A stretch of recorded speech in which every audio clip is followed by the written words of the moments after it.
For decades, highways have represented the backbone of human mobility. They connect cities, power economies, and shape how people live, work, and travel. Roads were built through manual labor, piece by piece, with human teams and heavy machinery working side by side. That method, tried and true for over a century, seemed permanent. Now, China has quietly shattered that notion. 10 robots, 157 kilometers highway, no human operators on the road surface. Dawn breaks over China's G4 Golden Channel, the economic vein linking Beijing to Macau's powerhouses. Flashback to 2015 and that brutal incident on the G4 Expressway. 50 roaring lanes crushed to 20 at toll booths. 750 million Golden Week travelers trapped. Cars baked motionless, literally stranded. Now that same highway stretch gleams flawlessly.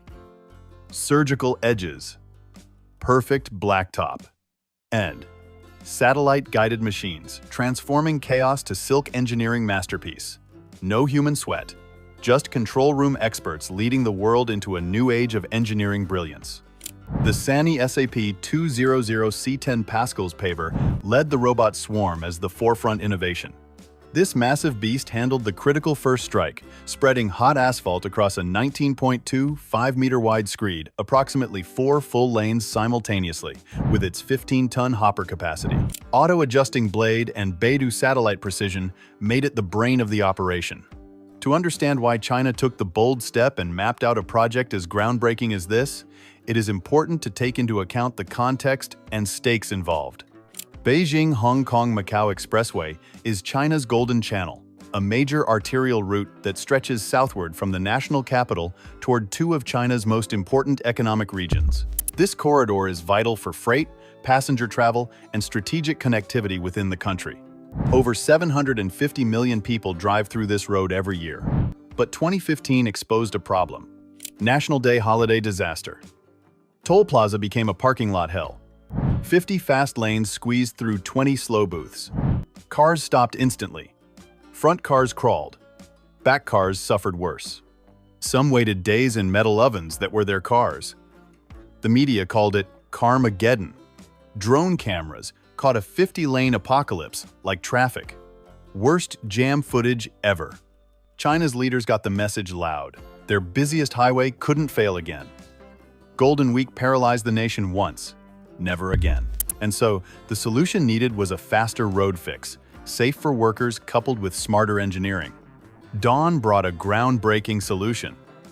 What if road construction were treated as a digitally controlled system, rather than a collection of independent machines operated by humans?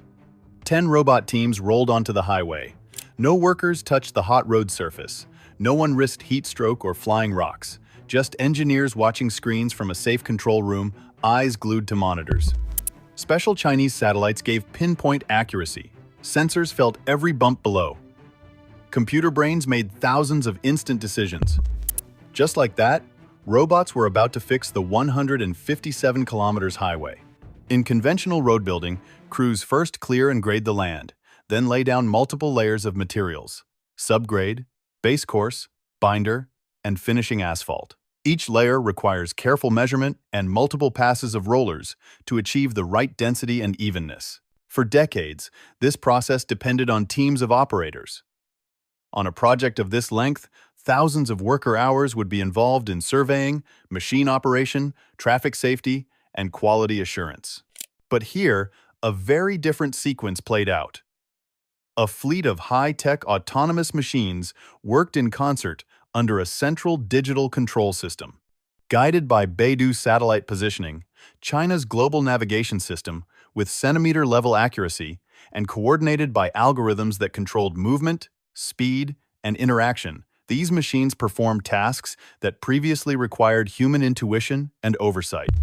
First, the SANY SAP 200C10 Pascals, with its giant 19-meter blade, spreads a hot road mix across 4 lanes at once. Holds 15 tons of material. The heated blade glides smoothly, automatically fixing uneven ground, moving at 4 to 20 meters per minute. What followed was 6 heavy rollers, 13 tons each, smashing hot road mix flat, with sensors checking if it's perfect. If it was too soft, it pressed harder. Too hard, it presses lighter. Instant smart adjustments. Then finally, 3 super heavy rollers, 30 tons each. Edge experts. No gaps next to curbs, no broken curbs. Perfect line every time where humans seem to get it wrong sometimes. What made this precision possible was not just automation, but integration. Machines weren't moving independently. They were connected through a low-latency network that allowed real-time communication. Each machine knew its role in the sequence, where to start, how fast to move, how much pressure to apply, and when to signal the next vehicle. Sensor systems on board monitored compaction quality, surface smoothness, and asphalt temperature, feeding data back to central control. And because these systems operate with millimeter-level precision, the finished surface met or exceeded the quality standards of traditional, human-operated construction. But it is important to note that the machines didn't work in isolation. Drones played an essential role, flying overhead to conduct topographic surveys and continuous inspection. These aerial units scanned the corridor, checking elevations, alignment, and even the edges of the pavement. The real-time aerial data ensured that autonomous vehicles stayed on course and alerted supervisors to any anomalies that required adjustment. This combination of unmanned ground and aerial vehicles created a new ecosystem of construction oversight, a system where robots gather and act on data more quickly than human teams ever could, and one of the first the world had ever seen. From the initial grading to final striping, the workflow was orchestrated digitally. Algorithms controlled scheduling and resource allocation. Machine learning models predicted potential issues, and satellite navigation ensured every centimeter of movement was accounted for. Contrary to speculations, human engineers were not absent. They oversaw the operations from safe control centers, as we've established already, making strategic decisions and ensuring system safety, but they no longer sat in driver's seats or manually guided rollers. Human labor was minimized, not eliminated, but the shift in roles is unmistakable. This autonomous process yielded clear benefits. Construction times were compressed because machines don't tire, take breaks, or require shift changes. Precision was enhanced because systems can maintain exact alignments without human error or variability. Quality assurance became continuous, and because the technology can adjust in real time to environmental conditions, performance under challenging circumstances in which work might have been suspended improved. Now, it's important to note that this automation didn't happen overnight. China has been experimenting with autonomous road construction technologies at regional levels, including projects in Guizhou province, where driverless pavers and self-driving rollers were first deployed to pave new expressways. These early implementations, powered by Beidou navigation, intelligent algorithms, and real-time monitoring, laid the groundwork for larger, full-length projects. In the context of global infrastructure, this achievement is significant because, until now, even the most advanced construction sites still relied heavily on human operators. Although autonomous hauling, guided grading, and semi-automated paving have been tested in countries like the United States and Germany, but nothing of this scale, and with this degree of independence, had been completed before. In the United States, for example, construction companies have been testing semi-autonomous equipment for years. GPS-guided graders and bulldozers are commonly used on large projects to improve accuracy during earthworks. These systems allow machines to follow digital terrain models with high precision, but there's an important distinction here. In most U.S. projects, these machines are still human-operated. A driver remains in the cab, supervising the system, making judgment calls, and intervening constantly. Automation assists the operator. It doesn't replace them. The workflow is still human-centered, with technology acting as a support tool rather than the core decision-maker. Europe has taken a similar path too. In countries like Germany and the Netherlands, smart construction sites use automated surveying, sensor-equipped rollers, and digitally managed paving schedules. Some highway projects employ machines that can automatically control compaction levels or maintain precise paths.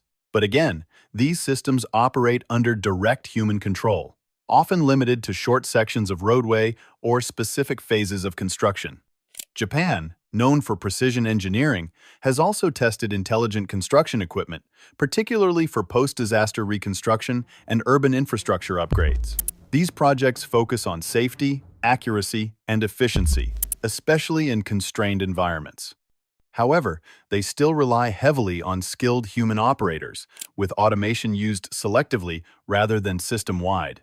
China's approach is different. Instead of inserting automation into traditional workflows, this 157-kilometer highway treated automation as the default and human involvement as supervisory. Surveying, paving, compaction, inspection, and coordination were designed from the start to work as a single, autonomous ecosystem. That's the key difference. Let's not forget, scale matters too. Many countries have tested automation on short stretches, a few hundred meters, a bridge deck, a single lane, or a pilot zone within a larger project. China extended the same autonomous process across an uninterrupted 157-kilometer corridor, maintaining consistency, precision, and coordination the entire way. Yet the accomplishment is not simply technical, it's strategic.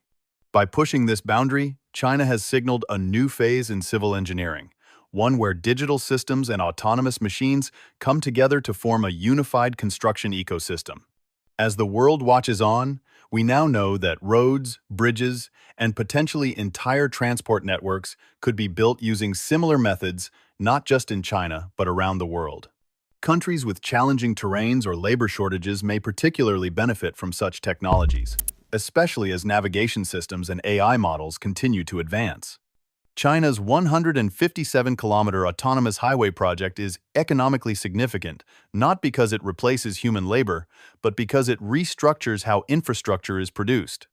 Infrastructure has always been a foundation of economic power, and this project shows that China is now targeting the process of construction itself as a competitive advantage. Equally important is what this signals about China's position among technological powers.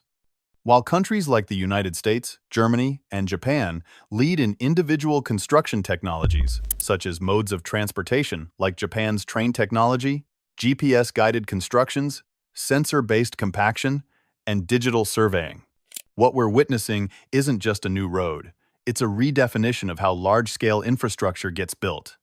This 157-kilometer highway represents a future where construction is no longer limited by human endurance alone, but guided by precision systems working alongside human oversight, where projects move faster, errors shrink, and entire regions become more tightly connected. The question now isn't if this method will spread, it's how long it will take before it becomes the standard. And when it does, what other advancements are we likely to witness? In an age where technological advancements changes the way things are done in the blink of an eye.